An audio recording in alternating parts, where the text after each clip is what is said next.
Hello everyone, আদাব, নমস্কার। আমি কণা, আপনাদের সবাইকে ওয়েলকাম করছি আমার একটা স্টাডি ব্লগে। আজকে আমি কয়েকটা গুরুত্বপূর্ণ টপিকে কথা বলবো। আপনারা এই টপিক নিয়ে অনেকেই আমাকে কথা বলতে বলেছেন, তাই মনে হলো যে আজকে একটু ফ্রি আছি, এই টপিক নিয়ে একটু কথা বলি। তো আশা করি আপনারা ভালো আছেন, আমিও মোটামুটি ভালো আছি। প্রথমত আপনাদের প্রশ্নটা এটাই যে আমি আসলে কিভাবে নোট করি এবং কোচিং ছাড়াই কিভাবে প্রস্তুতিটা নিচ্ছি এবং গুছিয়ে প্রিপারেশন নেওয়ার একটা ভালো উপকারিতার কথা আমি আজকে আপনাদের সাথে শেয়ার করব। যদিও বা গুছিয়ে প্রিপারেশন নেওয়ার ভালো দিক অনেক আছে।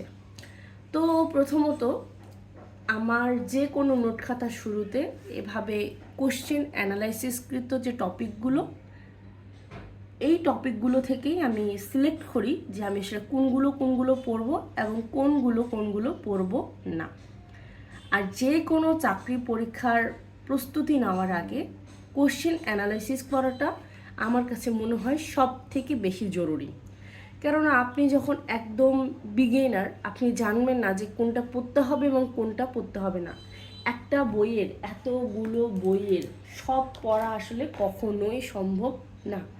যারা খুব বেশি মেধাবী তাদের ক্ষেত্রে হয়তো সম্ভব, কিন্তু আমার মতো স্টুডেন্টের ক্ষেত্রে আসলে সব পড়া কখনোই সম্ভব না।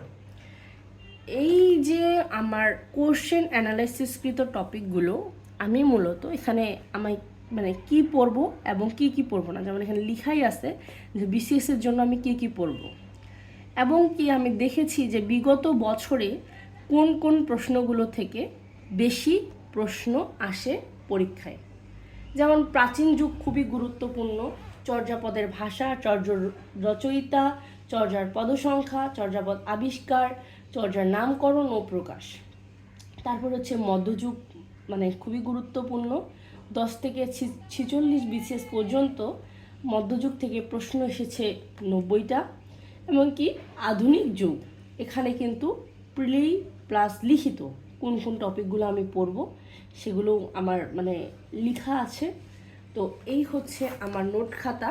আমি আসলে নোট করি ইউটিউব থেকে তথ্য নিয়ে, বই থেকে তথ্য নিয়ে, প্লাস নিজের যে একটা কিছু মেধা আছে, হ্যাঁ, নিজের যে একটা বুদ্ধিমত্তা আছে, আমি সেই বুদ্ধিমত্তাটাকে কাজে লাগাই। এই যেমন বাংলা সাহিত্যের যুগ বিভাগের উপরে আমি অনেক ক্লাস করেছিলাম, তার মধ্যে সবথেকে বেস্ট হচ্ছে বিসিএস কনফিডেন্স পরিচালিত, বেলাল আহমেদ স্যার পরিচালিত যে রুবেল স্যার, ওনার ক্লাসগুলো অসাধারণ। এক কথায়, হ্যাঁ, অসাধারণের কি বলবো, অনেক ভালো।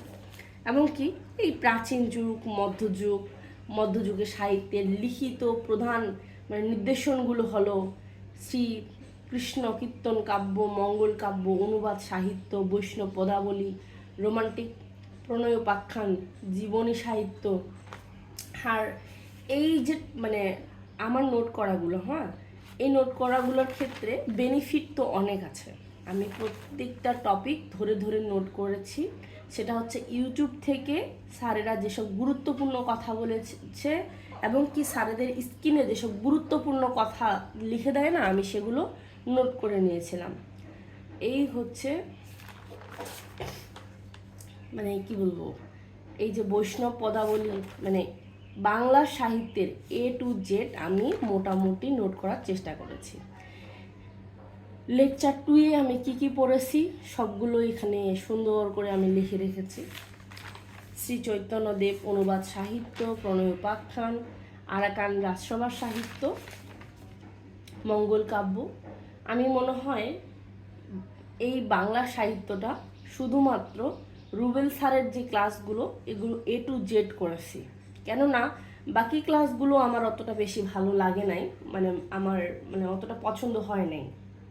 আর আমি যখন পড়াশোনা করি আমি তো বুঝতে পারি যে কোন ক্লাসটা দেখে আমার বোধগম্য হচ্ছে, আমি কোন ক্লাসটা ভালো এনজয় করতে পারছি, কোন ক্লাসটা করার ফলে আমি নিজে ওই টপিকটা নিয়ে পড়াশোনা করতে পারবো। তো এই হচ্ছে আমার বাংলা সাহিত্যের নোট খাতা। লোকসাহিত্য, কবি গান, পুঁথি সাহিত্য, এগুলো সবগুলো, রবীন্দ্রনাথ ঠাকুর, তারপর হচ্ছে পঞ্চপাণ্ডব, বাংলা সাহিত্যের যে পঞ্চপাণ্ডব, মানিক বন্দ্যোপাধ্যায়, সৈয়দ ওয়ালিউল্লাহ, মনির চৌধুরী, মানে আমি চেষ্টা করেছি সব কিছু নোট করার। এবং কবিগুরু রবীন্দ্রনাথ ঠাকুর সম্পর্কে A to Z, ওনার উপন্যাস, মানে যেগুলো যেগুলো গুরুত্বপূর্ণ, নাটক, তারপরে ওনার ছোট গল্প, ওনার কাব্যগ্রন্থ, ওনার প্রবন্ধ, গল্প, কাজী নজরুল ইসলাম, উপন্যাস, তারপর হচ্ছে কাব্যগ্রন্থ, মানে আমি এগুলো সব, যেমন এই যে মানে বঙ্কিমচন্দ্র চট্টোপাধ্যায়ের যে জীবনীটা, এটা আমার মনে হয় ইন্টারের যে বইটা আছে ওই বইগুলো থেকে আমি এটা কালেক্ট করেছি। কেননা ওই বইগুলো যেহেতু আমি পড়েছি আমার মনে থাকবে, একবার পড়ার ফলে আরও বেশি মনে থাকবে। সেক্ষেত্রে আমি বিভিন্ন বই থেকে তথ্য নিয়েছিলাম। আর সবথেকে বেশি সহায়ক ভূমিকা হিসেবে পালন করছে ইউটিউব। কেননা ইউটিউব না থাকলে আমি কখনোই নিজে নিজে চাকরির পড়াশোনা করতে পারতাম না, এবং কি কেননা আমি তো কিছু জানতামই না। তো এই হচ্ছে আমার বাংলা নোট খাতা। আমি বলবো যে আপনারা যদি একদম বিগিনার হন, যে কোনো চাকরি প্রস্তুতি নেওয়ার জন্য অবশ্যই কোশ্চেন অ্যানালাইসিস করবেন। এটা প্রথম আমি মনে করি একজন চাকরি প্রার্থী হিসেবে এক সেট বই কেনার পাশাপাশি সবথেকে গুরুত্বপূর্ণ হচ্ছে কোশ্চেন অ্যানালাইসিস করা। এটা গেলে হচ্ছে বাংলা সাহিত্যের যে মানে পার্টটা আর কি।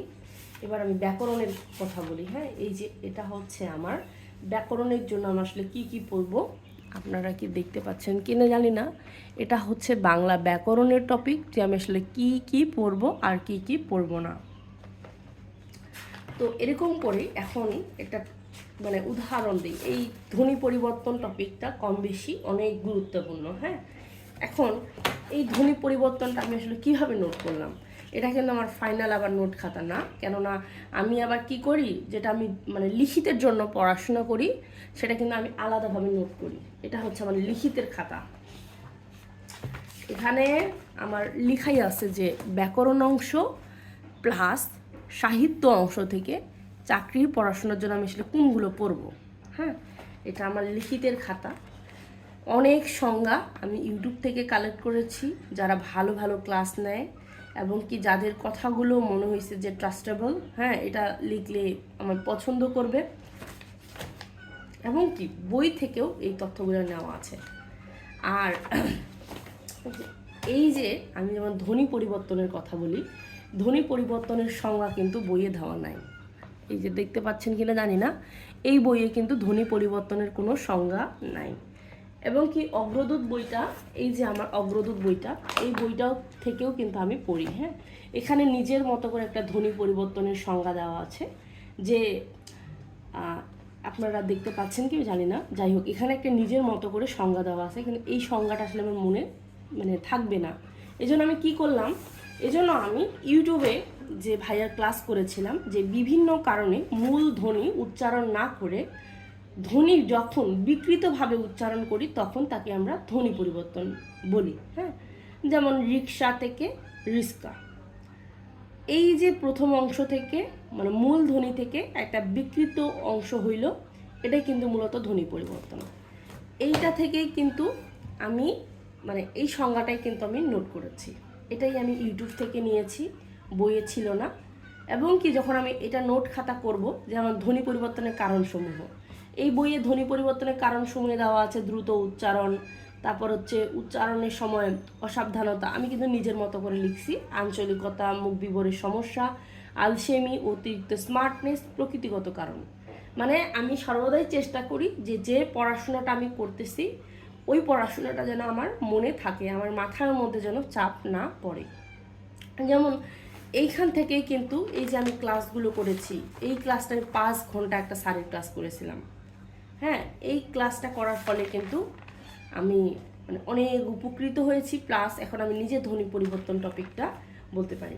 তার মানে আমি কিভাবে নোট করলাম, ইউটিউবে ক্লাস দেখে দেখে তাদের যে গুরুত্বপূর্ণ কথাগুলো সেগুলো আমি মানে লিখে নিয়েছি, প্লাস বইয়ের সাহায্য নিয়েছি, প্লাস একটা গাইড বই হিসেবে বা একটা সহায়ক বই হিসেবে আমি রেখেছি। এই গেল বাংলার কথা। আমার কিন্তু বাংলা ব্যাকরণও আবার নোট করা আছে। হ্যাঁ, বাংলা ব্যাকরণের নোট খাতা যদি বলি, এই যে আমি কিন্তু যে আপনাদের বললাম না, আমি কিন্তু শুধুমাত্র এক স্যারের যে ক্লাস করছি তা কিন্তু নয়। হ্যাঁ, এইটা হচ্ছে P2 এর যে ম্যাম আছে একজন, ওই ম্যামের ক্লাস থেকে আমি এগুলো নোট করেছিলাম। বাংলা চর্যাপদের রচয়িতা, পরে একটু আমার বুঝতে সমস্যা হচ্ছিলো, এই জন্য আমি আরও স্যারের ক্লাস করেছিলাম। এই জন্য রুবেল স্যারের ক্লাস আমার অনেক বেশি ভালো লাগে। এটা হচ্ছে বাংলা ব্যাকরণের নোট খাতা, যেমন নত্যবিধান, সত্যবিধান। হ্যাঁ, নত্যবিধান, সত্যবিধান, তারপর হচ্ছে বাক্য, তারপর হচ্ছে সমাস, সমাস, তারপরে এই যে সমাসের যে সিকোয়েন্সগুলো। হ্যাঁ, তারপর ধ্বনি পরিবর্তন, তারপরে এই ধ্বনি পরিবর্তনের অনেক ক্লাস করেছিলাম। কারক, কর্তৃকারক, কর্মকারক, করণকারক, এই এমনকি আমার প্রত্যেকটা খাতার শুরুতে এগুলো থাকে। হ্যাঁ, আমি কোশ্চেন অ্যানালাইসিস না করে কখনোই পড়াশোনা করি না। এটা গেল বাংলার ক্ষেত্রে। এখন আপনাদের আরেকটা নোট আমি শেয়ার করি। এটা হচ্ছে ইংরেজি নোট। এটা মানে এটা তো আমার একটা মানে প্রপার নোট, মানে এখান থেকে আই হোপ, আমি বিশ্বাস করি বই প্লাস আমার এই নোটটা যদি আমি পড়ি ভালো একটা মার্ক পাবো। লিটারেচারের জন্য কিন্তু পড়তে হবে ফিগার অফ স্পিচ, তারপর হচ্ছে লিটারেচার টার্ম পড়তে হবে। আপনার কোন যুগে কোন কবি অনেক গুরুত্বপূর্ণ, তাদের ফেমাস ওয়ার্কগুলা, হ্যাঁ, তাদের কোটেশনগুলা। তো এই যে ফিগার অফ স্পিচ, এগুলো মানে আমার কাছে খুব সুন্দর করে লেখা আছে। হ্যাঁ, আমি এগুলো লিখে রেখেছি। আমি তো ভাবিনি যে আমি কখনো কারোর সাথে নোট শেয়ার করব, সেজন্য আমার মতো করে নোট করেছি। আর আমার লেখা আসলে মানে মানে বুঝতে পারাটা খুব কঠিন। কেন? এই ধরেন এই লেখাটা, এটা ভার্সেস হচ্ছে এইটা প্যারাডক্স, ভার্সেস হচ্ছে অক্সিমোরন। তো এই এতটুকু আপনি কি বুঝবেন? এজন্য আমার নিজেরই মানে নোট শেয়ার করতে খারাপ লাগে যে এগুলা মানে মূর্খের মতো নোট করছে আমি। তো ইংরেজি সাহিত্যের যুগ বিভাগ, প্রত্যেকটা যুগের জন্য কোন কোন কবি গুরুত্বপূর্ণ সবগুলোই কিন্তু আমি এখানে খুব সুন্দর করে লিখছি। দেখেন, উইলিয়াম শেক্সপিয়ারের A to Z, এর বাইরে উইলিয়াম শেক্সপিয়ার সম্পর্কে কোনো প্রশ্ন হবে না। আমি এতটুকু বলতে পারি যে এগুলো অনেক গুরুত্বপূর্ণ, তার সাহিত্য কর্মগুলা। Christopher Marlowe, Edmund Spenser. আর যদি এর বাইরেও প্রশ্ন আসে 2-3টা, সেটা কোনো ফ্যাক্ট না। কেউ 15তে 15 পাবে, মানে এটা বলা খুব মানে কি বলবো দুষ্কর একটা ব্যাপার। কিন্তু যখন মনে করেন 10-12 কমন পেলেন একটা ছোট খাতা থেকে, এটা তো একটা বিশাল ব্যাপার না? আমি মনে করি, মানুষের কথা বলতে পারছি না। এই হচ্ছে আমার ইংরেজি লিটারেচার নোট খাতা। আমি এই ক্লাসগুলো আরিফিন শুভ স্যার, P2 এর মানে যে ক্লাস নেয়, আশিক ভাইয়া, ওনার ক্লাস করেছি। উনি 41তম মানে BCS হচ্ছে মানে পুলিশ ক্যাডারের সুপারিশ প্রাপ্ত হয়েছে। আরিফিন শুভ স্যার হচ্ছে আপনার স্বাস্থ্য ক্যাডারে 40তমতে মনে হয় সুপারিশ প্রাপ্ত হয়েছে। সজিবুল স্যার, উনি অনেক ভালো ইংলিশ ক্লাস নেন, ওনার ক্লাসগুলো আমি করেছি। এছাড়া 2-3জন স্যার ছিল যারা হচ্ছে স্কুলের টিচার, মানে কলেজের শিক্ষক ছিল, ওনারাও ক্যাডার। ওনাদের ক্লাসগুলো থেকে করে করে গুরুত্বপূর্ণ যে কথাগুলো আমি সেগুলো নোট করেছি, কারণ সব তো পড়তে হবে না। আর এই হচ্ছে গিয়ে দেখেন যে ইংরেজি সাহিত্যে 30 জন যে কবি সাহিত্যিক, এগুলো থেকে পড়তে হয়, মানে এগুলো গুরুত্বপূর্ণ, এই জন্য আমি নোট করে রেখেছি। এই হচ্ছে আমার মানে ইংরেজি সাহিত্যের খাত। এটার জন্য আমি আসলে বই পড়ি, মানে ইংরেজি সাহিত্যের জন্য আমি বই পড়ি, এ gateway to English literature. I hope আমি মনে হয় বইটা করে ফেলেছি, মানে মলাট লাগাইছি যেন নষ্ট না হয়। এ gateway to English literature, Shamim Ahmed স্যারের বই। বইটা ভালো। এর বাইরেও যদি কোনো বই মানে বাজারে আমার ভালো লাগার মানে থাকে লিটারেচারে, সেটা হচ্ছে ওরাকলের আর কি, ওরাকল পাবলিকেশনসের যে বইটা, ওটাও মোটামুটি ভালো। তবে আমি এই গেটওয়ে টু ইংলিশ লিটারেচার যেহেতু পড়ি, আমি বলবো যে এটাও ভালো, প্লাস তার পাশাপাশি ওই বইটাও ভালো। আর আমার আসলে বই নিয়ে যদি আমি বলতে চাই, আমি কিন্তু বইয়ের ব্যাপারগুলো আমি দেখেছি যে আপনার নিজের মানে কোন বই আপনি বুঝতে পারতেছেন, হ্যাঁ, আপনি সেটা মানে আপনি যাচাই করবেন। এবার আমি মেন্টাল অ্যাবিলিটির কথা বলি। কিছুদিন আগে আমি মেন্টাল অ্যাবিলিটি শেষ করছিলাম। এখন আমি দেখছি যে মেন্টাল অ্যাবিলিটির জন্য আসলে কোন কোন টপিকগুলো পড়তে হবে আর কোন কোন টপিকটা পড়তে হবে না। এটার জন্য আমার মানে খাতা ছিল কয়েকটা, মানে খাতাগুলো আমি পাচ্ছি না। এই হচ্ছে আমার একটা এলোমেলো খাতা। হ্যাঁ, এগুলো আমি যখন ক্লাস করছিলাম, এই ক্লাস করার ফলে মানে অগোছালোভাবে আমার নোট করা আছে। হ্যাঁ, ট্রাপিজিয়াম, তারপর হচ্ছে মানে কোনটা থেকে কোনটা আসবে এটার কোশ্চেন অ্যানালাইসিসটা জানি কোথায় আছে।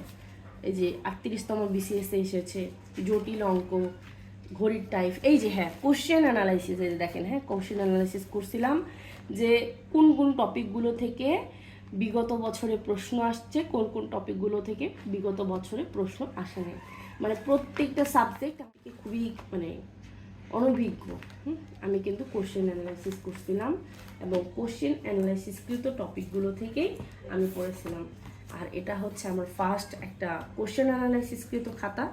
এই যে বাংলাদেশ বিষয়াবলীর জন্য আমি কি কি পড়বো, কি কি পড়বো না, সব এখানে লেখা আছে। আন্তর্জাতিক বিষয়াবলী, বাংলাদেশ বিষয়াবলী এবং কি বিজ্ঞান, সুশাসন। আমি চেষ্টা করি নোট করার এবং কি নোট করে পড়ার আসলে উপকারিতা অনেক আছে। প্রত্যেকটা মহাদেশ ভিত্তিক যে প্রশ্নগুলো হয়, জাতিসংঘ, মুদ্রা, এই সংস্থা, তারপর এশিয়া মহাদেশ, এটাই হচ্ছে আমার নোট খাতা। সর্বশেষ কথা হচ্ছে আমি নোট কিভাবে করি তার প্রশ্নের তো উত্তর দিলাম, যে আমি ইউটিউবে যেসব ক্লাস করি সেখান থেকে আমি সহায়তা নেই, প্লাস একটা বোর্ড বই তো আমার থাকেই, প্লাস আরেকটা বইয়ের সহায়তা আমি নেই। আর আমি রিটেনের জন্য অ্যাসিউরেন্স সিরিজের যে বইগুলো আমি সেটা পড়ি। আর গণিতের ক্ষেত্রে লিখিত প্লাস পিলি, এই দুটার জন্যই আমি মনে করি খাইরুস বেসিক ম্যাথ বইটা অনেক ভালো। হ্যাঁ, এর বাইরেও আপনাদের যদি ব্যক্তিগত কোনো বই পছন্দ থাকে আপনারা কিন্তু সেটা পড়তে পারেন। আর বই কেনার ব্যাপারে আমি সবথেকে যেটা বেশি প্রেফার করি, আপনার আসলে কোন বইটা ভালো লাগতেছে। যেমন আমার বাংলাদেশ বিষয়াবলী আর আন্তর্জাতিক বিষয়াবলী পড়ার জন্য সবথেকে যে বইটা ভালো লাগে সেটা হচ্ছে MP3। এর পাশাপাশি যদি কোনো বই ভালো লেগে থাকে সেটা হচ্ছে মিহির জিকে। এই মিহির জিকে বইটা কিন্তু অনেক ভালো, যদি ওটা ইউনিভার্সিটি লেভেলের একটা বই আমি মনে করি। হ্যাঁ, ওই বইটার থেকে কিন্তু অনেক প্রশ্ন কমন হয়। প্লাস আমি বলবো যে এই দুটো বই ভালো করে আয়ত্ত মানে করার পরে আমি মিহির জিকে বইটাও সাথে রাখবো। এই হচ্ছে আমার মানে পড়াশোনা। তো আপনারা যারা নতুন করে প্রস্তুতি নিচ্ছেন, আমি বলবো যে কোনো মানে কোচিংয়ে ভর্তি না হয়েও নিজেও প্রিপারেশন নেওয়া যায়, আপনি যদি সেটা নিজে চান। হ্যাঁ, এই জন্য আপনাকে পরিশ্রম করতে হবে। আর সকালে ঘুম থেকে ওঠাটা অনেক বেশি জরুরি যে কোনো চাকরি পরীক্ষার মানে পরীক্ষার্থীর ক্ষেত্রে। এটা কেন বললাম, কেননা সকালে যে ঘুম থেকে উঠলে এই আমার কোশ্চেন অ্যানালাইসিসকৃত টপিক, সকালে ঘুম থেকে উঠলে অনেক পড়াশোনা হয়, আর যে পড়াশোনাটা হয় সেটা কিন্তু অনেক প্রোডাক্টিভ। তো ভালো থাকবেন সবাই। আশা করি আমি কিছুটা হলেও বুঝাতে পেরেছি। যদি বুঝাতে পারি আমার মানে ভালো লাগবে যে আপনারা কেউ মানে বুঝেছেন। প্রত্যেকটা সাবজেক্ট আমার এভাবে কোশ্চেন অ্যানালাইসিস করে নোট করা আছে, সেটা অল্প নোট হোক বা বেশি নোট হোক।